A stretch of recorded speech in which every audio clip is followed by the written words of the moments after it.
नमस्ते दोस्तों, स्वागत है आपका आपके अपने चैनल शंभू साउंड पर। और आज बहुत दिनों बाद हम वीडियो बना रहे हैं और वीडियो का टॉपिक चुना है Q&A सेक्शन वाला, क्योंकि कमेंट में कुछ सवाल थे जो मुझे लगा कि इनके बारे में हमें डिस्कस करना चाहिए, तो ये वीडियो बनाने का आज मैंने फाइनल किया है। दूसरी बात, हमारे यहाँ बहुत ठंड है इन दिनों, आपके एरिया में कैसा है जरूर बताइए।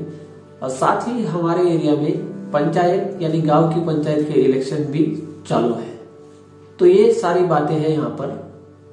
और शुरू करने से पहले आपसे रिक्वेस्ट करूंगा कि चैनल को सब्सक्राइब जरूर कीजिए और साथ ही कर दीजिए बेल आइकन को इनेबल। शुरुआत करते हैं आजीज भाई के सवाल से। और आजीज भाई का सवाल है कि 500 या 600 वाट में लॉन्ग थ्रो वाला स्पीकर बताइए। तो आजीज भाई, आपको मैं यहाँ पर कोई ब्रांड नेम बताने से पहले, या बताना ही नहीं चाहता मैं, ब्रांड आप चूज कर लीजिए। मैं आपको बता देता हूँ कि आप लॉन्ग थ्रो को पहचानेंगे कैसे, या कैसे जान लेंगे कि ये स्पीकर आपके काम का है या नहीं। तो इसके लिए आपको क्या करना है कि जो स्पीकर का कंपनी ने स्पेसिफिकेशन शीट दिया है उस पर ये बारीकी से आपको ध्यान देना होगा। तो जैसे कि वहां पर लिखा होता है RMS पावर या AES पावर, और साथ ही मैक्स पावर जो लिखा होता है, और इसके बाद ही लिखा होता है फ्रीक्वेंसी रिस्पांस। तो उसमें आपको क्या देखना है कि जनरली हम जो स्पीकर खरीदते हैं 500-600 वाट के मिड पास के, उसमें जो फ्रीक्वेंसी रिस्पांस मैक्सिमम कितने हर्ट्ज का सपोर्ट होता है, तो वो 2500 से लेके 3500 हर्ट्ज तक का सपोर्ट जनरली कॉमन स्पीकर्स में होता है। जब हम बात करते हैं थोड़ा लॉन्ग थ्रो जाए, तो उस स्पीकर का जो फ्रीक्वेंसी रिस्पांस का मैक्सिमम जो कैलकुलेशन होता है वो 4500 या उससे अबव होता है, या उससे ज्यादा होता है। अबव होने का मतलब, तो आप देखिए कि जो स्पीकर आप खरीदना चाहते हैं उसका जो फ्रीक्वेंसी रिस्पांस है उसके सामने इस तरह से लिखा होना चाहिए कि 70 हर्ट्ज या 50 हर्ट्ज से लेके जो भी शुरुआती उनका फिगर हो 4500 तक या उससे ज्यादा हर्ट्ज तक वो स्पीकर फ्रीक्वेंसी रिस्पांस सपोर्ट करना चाहिए। उससे आपको लॉन्ग थ्रो मिलेगा। दूसरा सवाल है अश्विनी प्रधान का, और उन्होंने पूछा है कि जो पिंटो का BA1200 एम्पलीफायर है, क्या उस पर हम 800 वाट के 2 बॉक्स चला सकते हैं। यानी बेसिकली उन्होंने आहूजा का जो 4 स्पीकर वाला कैबिनेट है उसके बारे में पूछा है। ये जो आहूजा का बॉक्स है SQX850, इसमें फुल रेंज के 16 ओम के 4 स्पीकर एक बॉक्स में लगे हुए होते हैं। तो इस तरह से ये 2 कैबिनेट क्या BA1200 जो पिंटो ऑडियो की तरफ से आता है उस पर चलेगा? तो ये बिल्कुल चलेगा, काफी अच्छा चलेगा, आपको कोई भी दिक्कत नहीं आएगी और बेहतरीन साउंड आप इससे ले सकते हो। क्योंकि इस बॉक्स में जो स्पीकर आते हैं वो 16 ओम में आते हैं, इसलिए एक बॉक्स का जो ओम बनता है वो 4 ओम बनता है। और दोनों स्पीकर के जो कैबिनेट है, यानी दोनों बॉक्स का जो ओम मैचिंग अगर हम देखें तो वो लोड जो है उसका वो 2 ओम हो जाता है। और BA1200 जो एम्पलीफायर है, हालांकि ये सिंगल चैनल एम्पलीफायर है, लेकिन ये 1 ओम तक आउटपुट सपोर्ट करता है, लोड सपोर्ट करता है, तो ये बिल्कुल परफेक्ट चलेगा, आपको कोई दिक्कत नहीं आएगी। अगला सवाल है रेफरल अर्निंग नाम के अकाउंट से, और उनका सवाल है कि 400 वाट के 2 स्पीकर और साथ ही अगर 100 वाट का HF हो एक कैबिनेट में, और इस तरह के अगर 8 कैबिनेट है, तो क्या उस पर FT1601 एम्पलीफायर लगाकर हम चला सकते हैं। बेसिकली उनको डबल के 8 टॉप चलाने हैं 900 वाट के 1601 पर, चलेंगे क्या? तो ये बिल्कुल नहीं चलेगा। हालांकि जो प्रोटॉन का MT1601 है ये एक बेहतरीन एम्पलीफायर है, लेकिन यहाँ पर ये किसी काम का नहीं है, क्योंकि ओम मैचिंग में गड़बड़ हो जाता है। और एक बात आपको बताना चाहूंगा कि एक ही एम्पलीफायर पर बहुत सारे या पूरा सिस्टम हमें नहीं चलाना चाहिए, क्योंकि कई बार ऐसा भी हो सकता है किसी रनिंग प्रोग्राम में कि उस एक एम्पलीफायर में अगर कोई दिक्कत आ जाती है तो हमें वो काम ही बंद करना पड़ सकता है। तो इसलिए हमें ज्यादा एम्पलीफायर यूज करने चाहिए। जैसे कि यहाँ पर हम 4 चैनल वाले 2 एम्पलीफायर 8 कैबिनेट के लिए यूज कर सकते हैं अगर आप चाहे तो इसमें आपको क्या होता है, कभी अगर कोई दिक्कत आ जाए, बैड लक हो आपका, कोई एक एम्पलीफायर खराब हो जाए, आप ऐसा वैसा करके ही सही, लेकिन वो एक एम्पलीफायर पर उस प्रोग्राम को पूरा तो कर पाएंगे। लेकिन जब आप एक ही एम्पलीफायर यूज कर रहे हो तो बहुत दिक्कत हो जाएगी। अगला सवाल है दीपक बाबू का और उन्होंने पूछा है कि आहूजा का जो LXA 6000 है उस पर 1500 वाट के 4 स्पीकर चलेंगे क्या?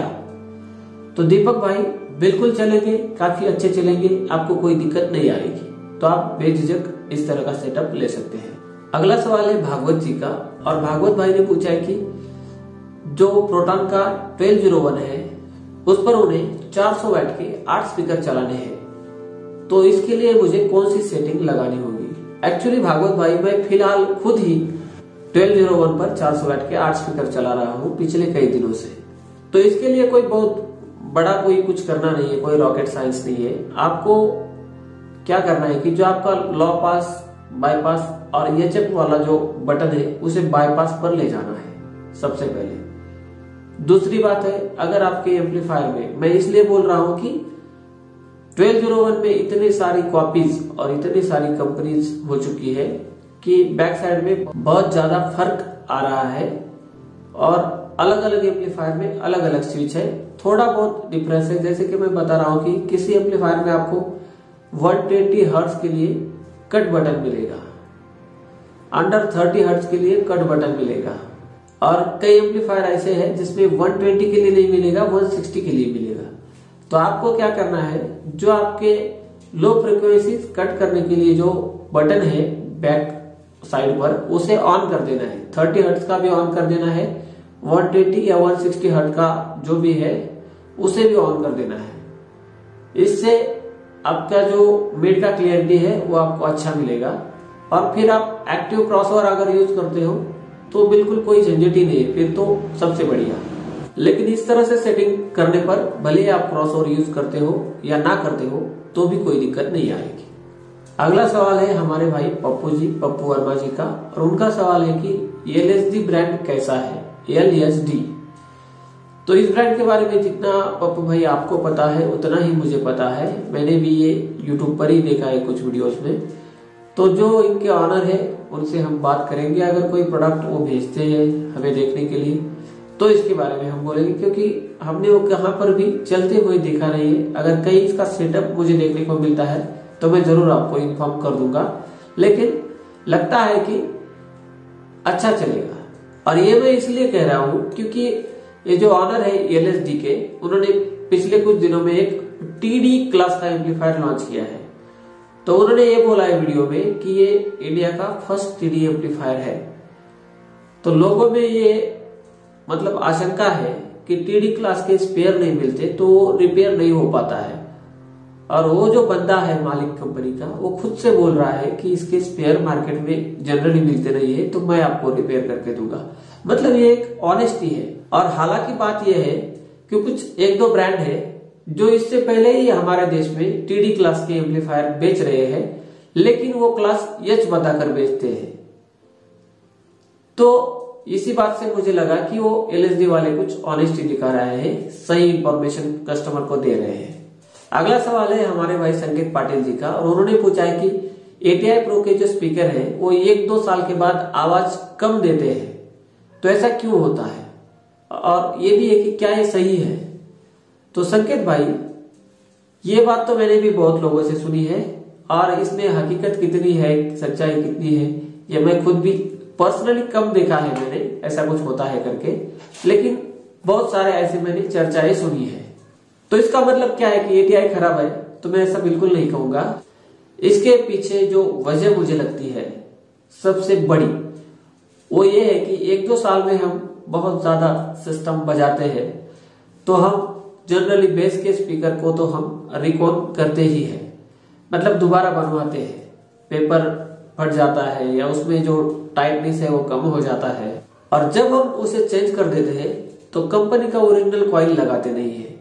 तो आप बोलेंगे बाकी ब्रांड्स के लिए हम कहाँ ओरिजिनल कॉइल लगाते हैं, तो ये भी बात सही है, लेकिन जो स्पीकर के कॉइल कुछ अलग ही तरह के हैं, मतलब 4 लेयर वाले, या कुछ उसमें अलग मटेरियल है, या फिर उनका जो कॉइल का गेज वगैरह है उस वायर का, उसमें डिफरेंस आ जाता है जब हम लोकल मार्केट से कोई और मटेरियल उसमें लगा देते हैं तो, और इस वजह से वो बात हो जाती है।